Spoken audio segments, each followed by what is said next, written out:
Justice, radical left. Will you shut up, man? Listen, shut it down. Wait a minute, Joe. Let me shut you down for a second. And we will protect people. President, I'm the moderator of this debate, and I would like you to let me ask my question. Now at 11, sparks fly in Cleveland as the first presidential debate devolves, leaving the moderator struggling to regain control. We thank you for joining us at 11. I'm David Ushery. And I'm Natalie Pasquarella. Both the masks and the gloves came off tonight at Case Western Reserve University. The insult started almost as soon as the candidates took the stage. And the interruptions and the name-calling continued throughout the high-stakes showdown. I want to bring in government affairs reporter Melissa Russo. Melissa, instead of a handshake tonight, really was more like hand-to-hand combat over there. It kind of was, Natalie. The shouting has come to an end in round number 1, at least. And you have to kind of wonder if President Trump regrets lowering expectations so much about Joe Biden's ability to get through a single sentence. He may have actually exceeded expectations tonight, often laughing at the president instead of trying to correct the record.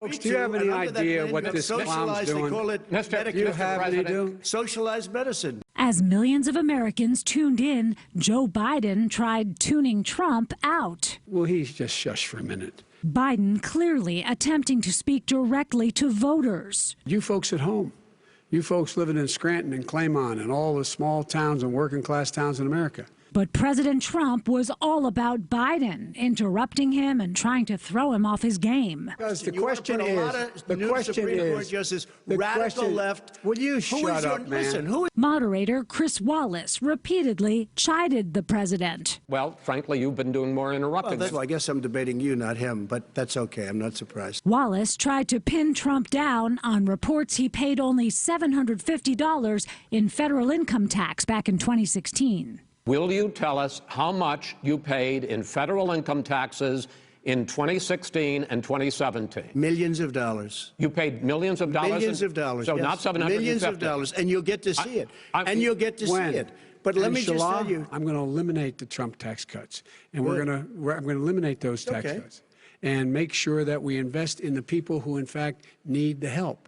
People out there need help. But why didn't you do it over the last 25 years? Because you weren't president. Because you weren't president screwing things up. You were a senator. And you're the worst president America has ever had. And Biden declined to answer a different question about what steps he might support if the president's Supreme Court nominee is confirmed. Are you willing to tell the American people tonight whether or not you will support either ending the filibuster or packing the court? Whatever position I take on that, that'll become the issue. Biden also struggled to name a law enforcement group that backs him. Who do you have? Name one group that supports you. Name one group that came out and supported you.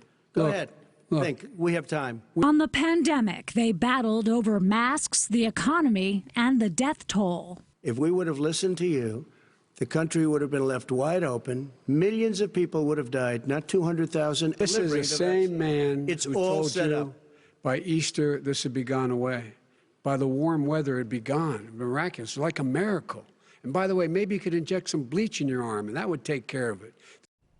The president minimized mask wearing as his family members sat in the audience without masks against the rules of the debate venue. The debate ended with the president avoiding questions about whether he'll wait until election results are certified before declaring victory. And what voters take away from all of this and whether the next 2 debates will be any more civil or substantive, those, David and Natalie, are open questions.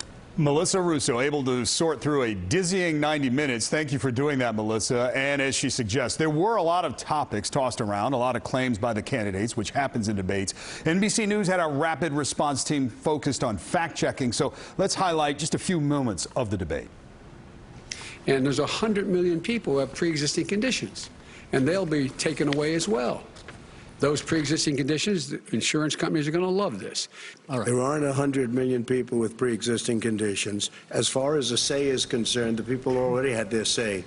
All right, in this exchange, President Trump and former Vice President Biden had conflicting statements about how many people in the U.S. have pre-existing health conditions. Now, Biden said there are 100 million, and they would lose their health care coverage with the elimination of the Affordable Care Act. President Trump said there are fewer than that.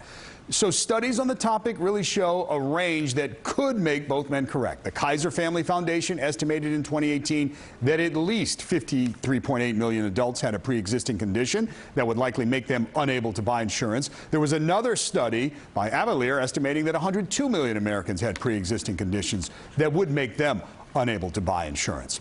On the topic of violent crime in the United States, Joe Biden claimed it fell 15% during the Obama administration. And the fact of the matter is violent crime went down 17%, 15% in our administration. All right. It's gone up on his watch. Went down much more in ours. All right. So the NBC fact-checkers felt that this statement from former Vice President Biden is a bit misleading, that he's cherry-picking some data points here. Asked about this claim, the Biden camp points to two figures, a factcheck.org review of FBI violent crime data during the Obama administration, and that did find that violent crime fell nearly 16% when adjusted for population. There was also a Vox story citing data from crime analyst Jeff Asher, who shared data about crime trends in 25 cities and reported murders to be up 26%. Now, both of those data points are reliable, but Biden omits comparable facts that don't support his claims, including that the murder rate didn't budge under the Obama administration and that violent crime is flat under the Trump administration, and property crime actually is on the decline. Again, according to that same crime analyst data.